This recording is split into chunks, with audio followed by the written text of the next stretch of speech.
শেখ হাসিনার এক presidium member, Sheikh হাসিনার স্বৈরাচার শেখ হাসিনার আর একজন দূষর, যিনি ইতিপূর্বে খাদ্যমন্ত্রী ছিলেন, তিনি তার অপকর্মের কারণে একবার মন্ত্রিত্ব থেকে ওনাকে সরানো হয়েছিল। এই শেখ হাসিনার সরকারে থেকে বিগত আন্দোলন সংগ্রামের সময় তার নেতৃত্বে এবং তার পরামর্শে এবং তার চেষ্টায়, প্রত্যক্ষ ইন্ধন ও সহযোগিতায় এই শেখ হাসিনার আমলে সকল বিরোধী দলের উপরে, বিএনপি সহ সকল বিরোধী দলের উপরে অত্যাচার নির্যাতন চালানোর সে একজন মূল কারিগর ছিল। বিগত ছাত্র জনতার আন্দোলনের মধ্য দিয়ে শেখ হাসিনার যখন পতন হলো বা শেখ হাসিনা যখন পালিয়ে গেলেন,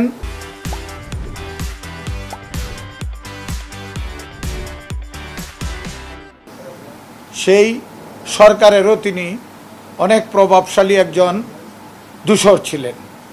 তিনি কালকে আপনারা জানেন যে উত্তরার একটি বাসা থেকে তাকে বিভিন্ন হত্যা মামলা সহ বিভিন্ন মামলার আসামির থাকার কারণে তাকে গ্রেপ্তার করা হয়েছে।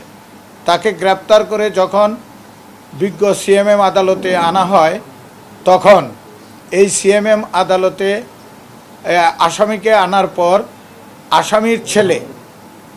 আসামির ছেলেকে আমাদের এই মহানগর দায়রা জজের একজন নাজির, তার নাম মামুন, তিনি তার ছেলেকে নিয়ে নিয়ম ভেঙে, সে তা পারে না, তার কর্তব্যের বাইরে, তার দায়িত্বের বাইরে, সে একজন সরকারি কর্মকর্তা, তিনি মহানগর থেকে গিয়ে এই কামরুল সাহেবের, এই আসামি কামরুল সাহেবের, খুনি কামরুল সাহেবের ছেলেকে সাথে নিয়ে তিনি ওই বিচারকদের যে যে লিফটগুলো ব্যবহার করা হয়, সেই লিফট দিয়ে তাকে নিয়ে বিচারকের কক্ষের সামনে যায় বা বিচারকের কক্ষের কাছে যায়। তখন আজকে এই বিচার কার্য চলার সময় আমরা দেখেছি, লক্ষ্য করেছি বিভিন্ন ফুটেজের মাধ্যমে যে সে যে জায়গায় দাঁড়িয়ে এই বিচার কার্য পরিচালনার অংশের সাথে জড়িত হয়েছে, সেটা কোনো অবস্থাতেই তার এই কক্ষের সামনে, বিচারকের কক্ষের সামনে সে শুনানির সময় বা আগে পরে দাঁড়ানোর কথা না। তারপরেও সে সেখানে সমস্ত আইন ভঙ্গ করে সেই কাজটি করেছে। এবং এটাকে কেন্দ্র করে আমরা মনে করি যে ন্যায় বিচার, সুবিচার এবং তার এই আচরণে আমরা মনে করি এটা ঠিক করে নাই, এর আমরা নিন্দা জানাই এবং এই ধরনের আচরণ থেকে ভবিষ্যতে সকলকেই বিরত থাকার জন্যে আমরা অনুরোধ করব। কারণ এই আচরণ কোনো অবস্থাতেই ন্যায় বিচারের সাথে যায় না। তার এটা উদ্ধত্ত আচরণের আমরা আবারও নিন্দা জানাচ্ছি। সে যে কাজটি করেছে সেটা স্বৈরাচারের দূষরের ছেলে হিসাবে তার এটা করা কোনো অবস্থাতেই ঠিক হয় নাই। এবং আমাদের যে মহানগরের নাজির মামুন সাহেব যেটা করেছে, তাকে এনে তারপরে আমরা শুনেছি যে এই কামরুল সাহেবের সাথে তার ছেলের এবং মামুন এই নাজির তারা একসাথে কোলাকুলিও করেছে। সেই দৃশ্যটাও আমরা নানাভাবে ভাইরাল হতে দেখেছি। পুরা ঘটনাটারই আমরা নিন্দা জানাই এবং এই ঘটনার জন্যে আসলে তাদেরকে ভিডিও ফুটেজ দেখে এটাকে সঠিকভাবে দ্রুত তদন্ত করে এদের আইনের আওতায় আনার জন্যে জোর দাবি জানাচ্ছি। আপনি যেটা বলেছেন সেক্রেটারির নেতৃত্বে, ঠিক কথাটা এরকম না। সত্য ঘটনা হলেও আমিও ছিলাম।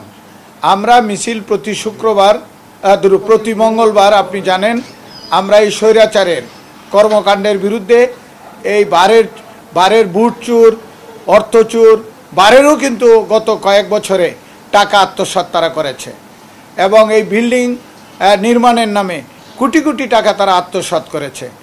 আমরা এর প্রতিবাদে কিন্তু এই দূষরদের এখানেও কিছু আইনজীবী নেতা ছিল আছে যারা এই স্বৈরাচারের এই দূষরের সাথে সরাসরি যুক্ত। তারাও আমাদের আইনজীবীদের উপরেও বিভিন্ন সময়ে হামলা করেছে।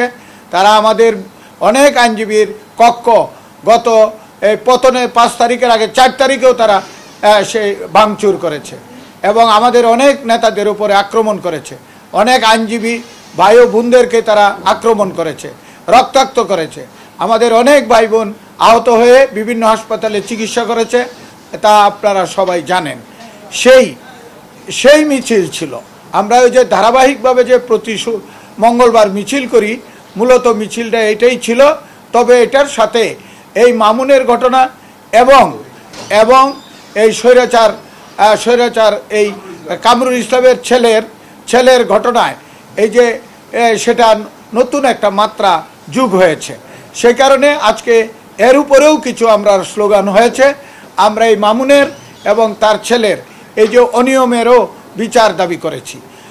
মিছিল যখন ওই মহানগরে যায়, মহানগরে যাওয়ার পরে মহানগরের এজলাসের সামনে দিয়ে দোতলায় যখন মিছিল আসে, পিছনের অংশ থেকে কতটুকু কি হয়েছে এই ব্যাপারটা আমি বা আমার সাধারণ সম্পাদক এটা প্রত্যক্ষভাবে আমরা দেখি নাই। আমরা এটা আমাদের কোনো আইনজীবী করেছে বলে আমার মনে হয় না। আমাদের মিছিলকারী বা আমাদের দলের ফোরামের কোনো আইনজীবী করেছে বলে আমার কাছে মনে হয় না। যেহেতু এটা আমি প্র্যাকটিক্যালি দেখি নাই, সেজন্যে আমি মনে করি এটার সাথে আমরা জড়িত না। করতে পারে একটা আন্দোলন সংগ্রাম বা মিছিলের মধ্যে কিছু উচ্ছৃঙ্খল কিছু লোক অন্য তৃতীয় পক্ষও অনেক সময় আপনারা জানেন এটা সারা জীবনেই ঘটায়। এই ধরনের ঘটনা হয়তো ঘটতে পারে। মূলত আইনজীবী ফোরামের মিছিল থেকে বা আমাদের আজকের এই মিছিল থেকে এই মামুনের কক্ষ, নাজিরের কক্ষ ভাঙচুর করেছে, এটা আমার কাছে মনে হয় না। ধন্যবাদ।